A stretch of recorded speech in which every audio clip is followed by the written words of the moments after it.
오늘은 양력으로 2046년 2월 4일이고요. 음력으로는 2045년 12월 29일입니다. 자, 오늘 명식을 보기에 앞서 절기상 입춘이 되겠고요. 입춘 절입 시간은 01시 30분이 되겠습니다. 자, 이 01시 30분을 기점으로 해서 연이 을축년에서 병인년으로 이렇게 바뀌게 되고요. 그 다음에 연만 바뀌는 것이 아니라 월도 기축월에서 경인월로 이렇게 바뀌게 됩니다. 그래서 오늘은 이제 연과 월이 다른 두 가지 명식이 나오게 되겠죠. 입춘 전으로 사주를 보게 되면은 을축년, 기축월, 갑오일이 되는 것이고, 입춘이 지나면서는 병인년, 경인월, 갑오일이 된다, 이렇게 볼 수가 있겠습니다. 그래서 오늘은 절기상 입춘이 되면서 연과 월이 모두 바뀐다라고 하는 점 꼭 기억해 두셨으면 하겠습니다. 자, 이것은 24절기를 이렇게 표현해 봤는데요. 저 위에 이렇게 2월, 3월, 4월, 5월, 6월, 7월, 그 다음에 8, 9, 10월, 11월, 12월, 1월 이렇게 월을 표현한 것은 우리가 흔히 말하는 음력이 아니라 양력으로서 월을 이렇게 표현해 놓은 것이고, 그 밑에 인월, 묘월, 진월, 그 다음에 4월, 5월, 미월, 신월, 6월, 술월, 그 다음에 해월, 자월, 축월이라고 하는 것은 이거는 이제 명리학에서는 월을 표현할 때 이렇게 2월, 3월, 4월, 5월, 6월, 7월, 8, 9, 10월, 11, 12, 1월 이렇게 표현하는 것이 아니라 지지, 시비, 지지, 자축, 임묘, 진사오미, 신유술해를 가지고 월을 표현합니다. 대체적으로 이 월은 인월로서 우리가 정월이라고 표현을 많이 하고요. 3월은 묘월, 그 다음에 4월은 진월 이렇게 표현합니다. 그래서 인묘진월이라고 하는 3개월은 춘절, 봄이면서 모기 왕한 계절로 이렇게 표현을 하고요. 그 다음에 5월은 4월, 6월은 5월, 7월은 미월이라고 해서 4, 5, 미월은 계절은 하절, 여름이면서 화가 왕한 계절 이렇게 표현을 합니다. 그리고 8월은 신월, 9월은 유월, 그 다음에 10월은 술월이라고 해서 신월, 유월, 술월 3개월은 가을이면서 금이 왕한 계절 이렇게 표현을 합니다. 그리고 11월은 해월, 12월은 자월, 1월은 축월이라고 해서 해월, 자월, 축월의 3개월은 계절은 동절, 즉 겨울이면서 수가 왕한 계절 이렇게 표현을 합니다. 그래서 임묘질은 목이 왕한 봄, 사오밀은 화가 왕한 여름, 신유술은 금이 왕한 가을, 해자축은 수가 왕한 겨울 이렇게 표현하게 되면은 토가 없습니다. 목화 금수밖에 없는데 그러면 토는 어디에 있을까요? 라고 했을 때 토라고 하는 것은 4개월로 표현합니다. 4개월이라고 하는 것은 그 계절의 끝에 있다라고 보는 것이죠. 그래서 인묘진의 진월하고 4, 5, 미의 미월하고 신유술의 술월하고 해자축의 축월을 이렇게 모아서 보게 되면은 진술충미 월이 되는데, 진월은 봄의 끝이 되는 것이고, 미는 여름의 끝이 되는 것이고, 술은 가을의 끝이 되는 것이고, 축은 겨울의 끝이 된다라고 해서 진술충미 월은 4개월이라고 표현하면서 이때가 계절적으로는 환절기가 되죠. 진월은 봄에서 여름으로 가는 환절기, 미월이라고 하는 것은 여름에서 가을로 가는 환절기, 술월은 가을에서 겨울로 가는 환절기, 그 다음에 축월은 겨울에서 봄으로 가는 환절기가 되면서 이 바로 진술충미월이 오행으로 보게 되면은 토가 왕한 계절이다. 그런데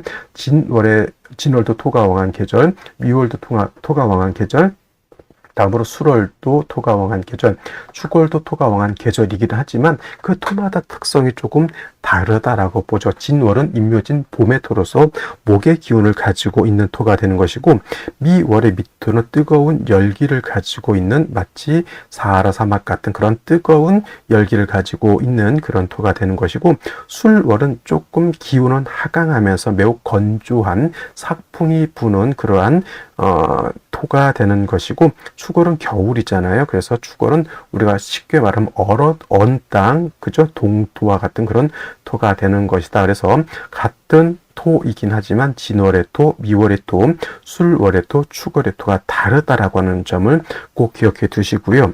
그 다음에 이제 인월, 묘월, 진월, 4월, 5월, 미월, 그 다음에 신유술월, 해자축월 이렇게 있는데, 그럼 인월의 시작은 언제일까? 2월을 인월로 표현하다 보니까 2월 1일이 인월의 시작, 3월 1일이 묘월의 시작, 4월 1일이 진월의 시작 등등등등 이렇게 이렇게 알고 계시는 분들도 있고, 이것이 월이 어떻게 시작되는지를 모르시는 분들도 있습니다. 근데 명리학에서 월의 시작은, 특히나 이제 인월의 시작, 묘월의 시작, 진월의 시작은 절기를 기준으로 한다, 이렇게 알아두셔야 됩니다. 그래서 인월이 시작하기 위해서는 입춘이 되어야 되는 것이고, 묘월이 되기 위해서는 경칩이 되어야 되는 것이고, 진월이 되기 위해서는 청명이 되어야 된다. 그리고 4월은 입하가 되어야 되는 것이고, 5월은 망종이 되어야 되는 것이고, 미월은 소서가 되어야지만 월이 이렇게 바뀌게 된다. 그리고 미월에서 신월로 넘어갈 때는 어떻게 입추가 되어야 되는 것이고, 신월에서 유월로 넘어갈 때는 백로가 되어야 된다. 6월에서 술월로 넘어갈 때는 할로, 술월에서 해월로 넘어갈 때 입동이 되어야 되고요.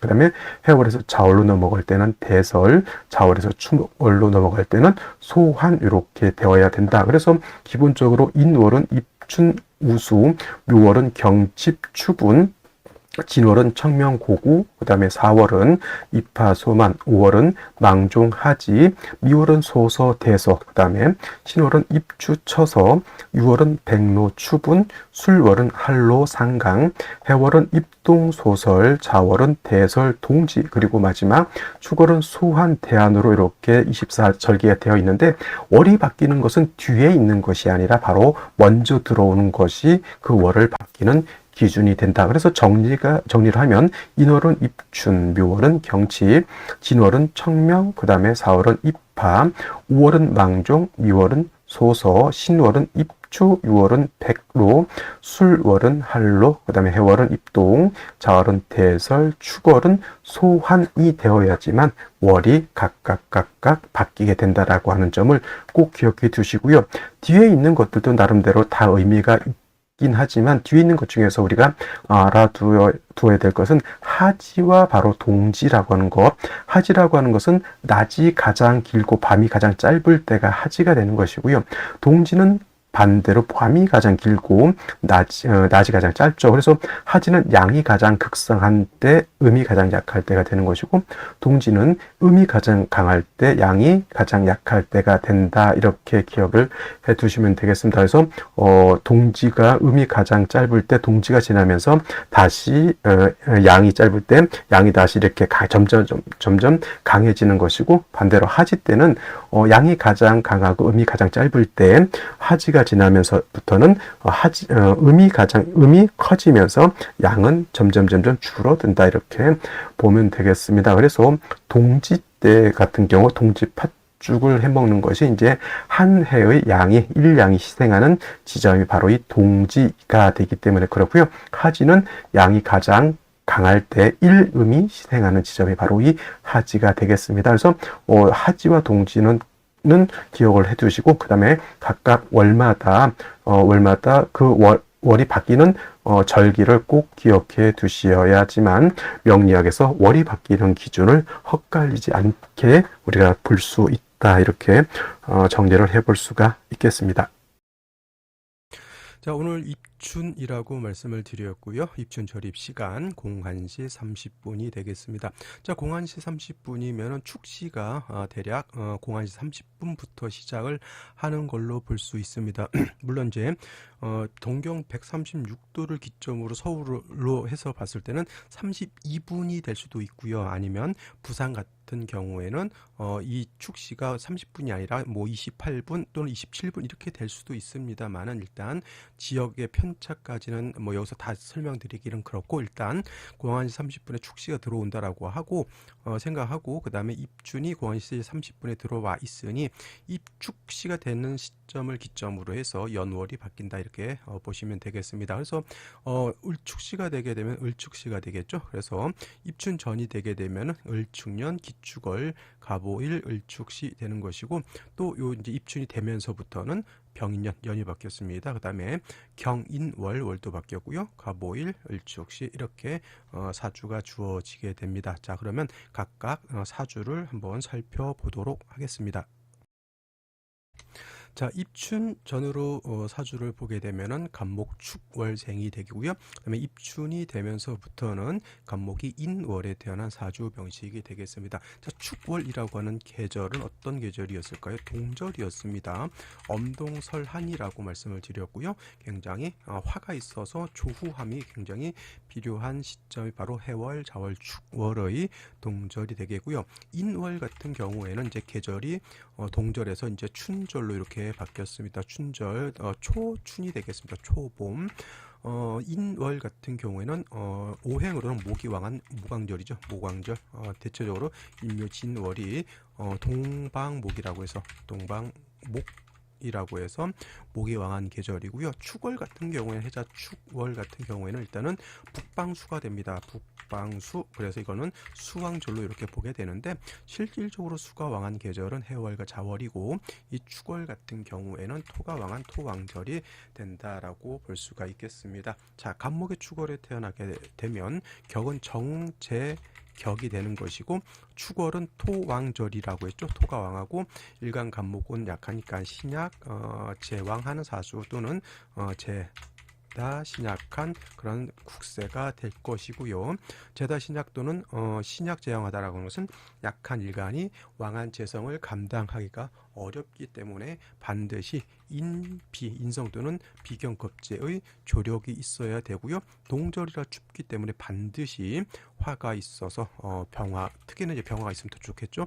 화가 있어서 따뜻하게 조후하는 것이 급선무 이렇게 라고 본다고 하면 간목이 인월에 입춘후에 태어나게 되면 격은 걸록격이 되죠. 걸록격. 양목인 간목이 월지가 목의 인간지가 되니 건록격이 되는 것이고 이거는 일간이 등령, 원령을 얻었기 때문에 매우 신앙합니다. 그래서 이거는 신왕사주, 축월의 간목은 신약사주, 인월은 신왕사주. 그 몇 시에 따라서 이 사주가 이렇게 많이 크게 달라진다라고 보는 것이고, 그다음에 이제 화가 필요한 때 여기서 이제 오화를 봐서 가보일주, 오화로서 조후할 수 있는데 병화를 보는 것이 아무래도 조후하면 더 좋을 것인데 입춘후가 되면 병인월, 병화가 인의 뿌리를 두고 이렇게 투출되죠. 격은 예를 들어서 간목 인월에 태어나서 병화 투출되면 저는 식신격으로도 볼 수가 있습니다. 병화가 투출되어 있기 때문에 인이 있어서 간목이 더 튼튼하고요. 오가 있어서 월시지로 지로 인후 화국이 돼서 화도 굉장히 왕한 그런 구조. 단 3주까지만 놓고 봤을 때 뭐가 없다? 이것은 수기가 오히려 부족해서 봄에 춘한이 든 것과 같다. 봄에도 물기가 없으면 가뭄이 든 것과 같다라고 해서 생시에서는 술을 좀 얻는 것이 필요하겠고 이 입춘 전으로 보게 되면 일단은 축중개수 2개가 있긴 하지만 수기도 좀 부족해 보이고요. 그 다음에 특히나 일간의 뿌리, 일간 자체가 지지로 통근이 전혀 안 돼 있기 때문에 이것은 약한 간목이 많은 재성을 감당할 수 없다. 단지 이건 조후하는 용도. 그래서 일간이 먼저 튼튼해질 필요가 있다라고 볼 수가 있겠습니다. 그래서 생시를 한번 살펴보면서 나머지 설명드리도록 하겠습니다. 자, 생시 보도록 할 텐데 입춘 전으로 보게 되면 갑자시 하나가 딱 나오게 되죠. 그래서 입춘 전은 갑자시 바뀌었고요. 입춘이 되면서부터는 축시부터 해시까지를 다 살펴볼 수가 있겠습니다. 갑자시가 되게 되면은 3주까지만 놓고 봤을 때 일간 간목에 뿌리가 없어서 신약하다라고 했죠. 근데 자수를 얻어서 수생복은 될 수 있겠지만은 천간에 간목, 을목이 있다 하더라도 이거는 신왕하다라고 보기는 좀 어렵습니다. 특히나 좌우상충이 되기 때문에 오늘 같은 경우 갑자시를 선택하는 것은 좋게 볼 수 없겠고 이제 입춘이 지나면서부터는 을축시부터 볼 수 있겠죠. 을축 같은 경우 을축시 이렇게 되게 되면은 축토를 얻었습니다. 습토 하나를 얻은 거죠. 그래서 수기가 매우 부족하다라고 볼 수가 있겠습니다. 남자로 태어났을 땐 수가 너무 인성인 수가 너무 부족한 것이 단점이 될 것이고요. 만약에 을축시가 되면 당연히 이거는 금수운 쪽으로 가야지만 어느 정도 수기를 만나서 좋아질 수 있다. 이거 뭐 오화 인보까지 있어서 화도 있고 조후는 거의 문제될 것이 없기 때문에 여명이라면 술을 생시에서 술을 얻고 금수운으로 가는 것이 좋겠고 남자 같은 경우도 술을 충분히 얻는 것이 바람직하겠다라는 생각이 듭니다. 그러면 이제 당연히 병인시 같은 경우는 너무 건조하죠. 사주 자체가 매우 매우 건조한 것이 좋게 볼 수가 없는 그러한 사주 생시죠. 그래서 병인시, 정묘시 이렇게 되게 되면 무조건 남자보다는 여명으로 태어나는 것이 좋은데, 병인시, 정묘시가 되면 병술대운 때는 수기가 전혀 없게 된다. 인호술 화국도 짜죠.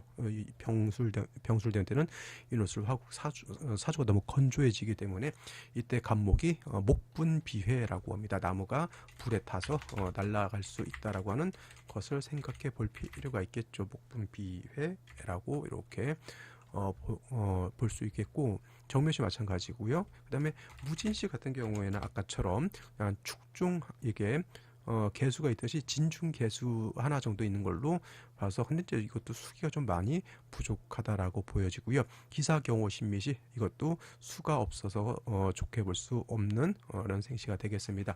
임신시 또는 계유시 같은 경우에는 신금의 뿌리를 든 임수, 그다음에 유해생을 받는 개수가 투출돼서 만약에 여명이라고 하면 임신계유시 정도 한번 선택해 보는 것도 좋겠고요. 남자라면 무조건 임신계유 또는 을해시 정도 이렇게 선택하면 좋을 것 같다 생각이 듭니다. 을해시도 이거 물론 간목이 여기 통근도 가능하지만 해수를 얻었기 때문에 나름대로 수기가 부족하진 않다. 근데 이왕이면 이렇게 금의 생을 받는 임계수를, 특히나 남자의 경우에는 이 임신시 또는 계유시를 얻는 것이 아마도 목화운으로 진행하기 때문에 수의 공력이 을해시 해수 하나를 갖는 것보다는 낫겠고요. 여명은 어차피 금수운으로 오래 진행하다 보니 그냥 을해시 해수 하나 정도만 얻는다 해도 크게 모질라지 않다. 아니면 이제 뭐 여명의 경우에는 계유시를 선택하는 것도 나쁘지 않고요. 임신시는 너무 좀 수가 좀 많아지는 단점이 없지 않아 있다 이렇게 보여지고, 또 한 가지 여명의 경우에는 무자대운 때 뭐가 된다? 좌우충이 되는 것도 한번 이렇게 해서 좌우충이 되는 것도 생각해 볼 필요가 있겠다. 근데 뭐 좌우충이 되더라도 일간의 뿌리 자체가 약해지는 것도 아니고, 대운에서 좌우충 돼서 자수는 못 쓴다 하더라도 어차피 또 뭐 해수를 쓸 수 있기 때문에 크게 뭐 데미지가 있고 그럴 것 같진 않아 보입니다. 큰 문제는 없어 보이고요. 그래서 오늘 같은 경우에는 입춘 전으로 하면 갑자신데 좌우충돼서 안 좋고, 입춘 후가 됐을 때는 사주가 너무 건조하고 수기가 부족하니까 수를 얻을 수 있는 생시 중에서 임신, 계유, 을해시 중에서 선택하는 것이 사주를 중화시킴에 있어서 가장 좋은 생시라고 보여집니다. 자, 오늘은 여기까지 설명드렸고요. 저는 내일 또 찾아뵙도록 하겠습니다. 감사합니다.